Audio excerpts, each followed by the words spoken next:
Saya dengar di dalam penjara, Angie itu ikut menggali parit, membangun banyak macam-macam, itu bagian dari sebenarnya supaya Angie bisa lebih sore masuk dalam tahanan. Kerja apa itu maksudnya tuh? Ya kalau mau dibilang modus lah ya. Apa itu? Jadi bangun parit. Jadi aku tuh harus mencari jalan agar supaya aku bisa ketemu Keanu. Karena sebelumnya nggak bisa ketemu Keanu. Karena ketika waktu kalapas yang setelah Bu Herlin dan kalapas Bu Sri, waktu kunjungan dibatasin. Keanu itu kan pulangnya sekolah jam 3. Kunjungan terakhir ditutup jam 3. Keanu nyampe ke lapas jam 4. Dan tidak boleh lagi diizinkan untuk masuk. Aku harus bercara, Mbak, agar supaya aku bertemu dengan Keanu. Kalau aku nggak gali parit, aku nggak bongkar sampah, aku nggak bisa ada izin untuk sampai ke depan pintu portir. Karena kan itu area steril. Walaupun aku tahu aku dicemooh, oh ya Allah gila ya main parit, main sampah di atas bak sampah aku joget-joget gitu kan, karena itu namanya tamping kebersihan, kita bisa paling nggak at least keluar sampai ke pintu. Dan aku aja mau lihat Keanu aja. Terus aku bilang ke Bapak Ikra, ya udah pulang aja, yang penting Keanu udah lihat. Jadi aku harus macul, it's only for me to see him gitu. Akhirnya aku fight, karena aku bilang kalian boleh hukum saya tapi jangan hukum anak saya.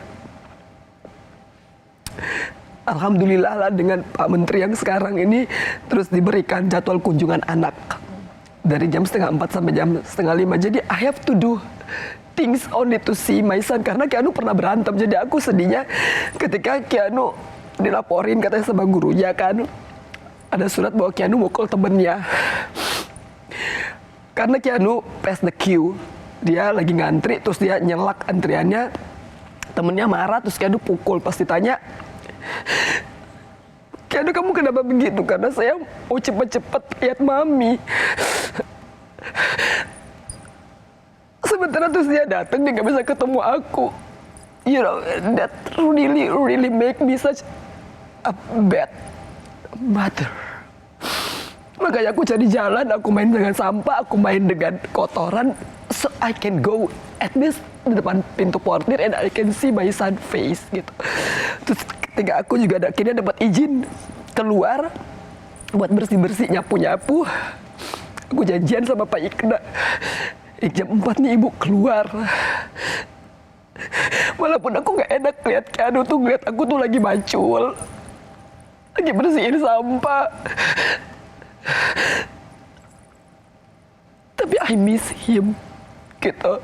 Aku bilang sama Ikna, kamu jelasin ya, ini emang kerja bakti namanya. Nanti juga Keanu kalau di sekolah bakal begitu. Because I never want to show my sad face to Keanu. The moment dia datang ataupun the moment aku lihat Keanu, I really have to be happy. Jadi Ikna udah nungguin di depan. Terus paling aku cuma punya waktu 2 menit buat dada-dada gitu kan, or at least I can hug him gitu. Habis itu aku kerja lagi, so kerjanya ngebersihin ya 1,5 jam, ketemunya cuma 2 menit. Ya udah, tapi that's the price that I have to pay. Makanya aku bilang, itu yang bikin aku at the very first beginning keluar penjara, aku minta maaf. Karena perbuatan aku ini nih bobrok, nggak bener, akhirnya anak aku tuh I have to pay, Mbak. Nggak gampang, Mbak. Keanu tuh dari sekolah 1 jam dulu dia harus ke lapas, terus dia balik lagi, you know. Dia mau sacrifice 2-3 jam untuk ketemu aku yang cuma kadang-kadang 5-10 menit. Kalau jam kunjungan apalagi. Waktu sebelum pandemi ini kan ceritanya setelah pandemi. Sebelum pandemi kan Keanu dari sekolah ke lapas itu mungkin sejam.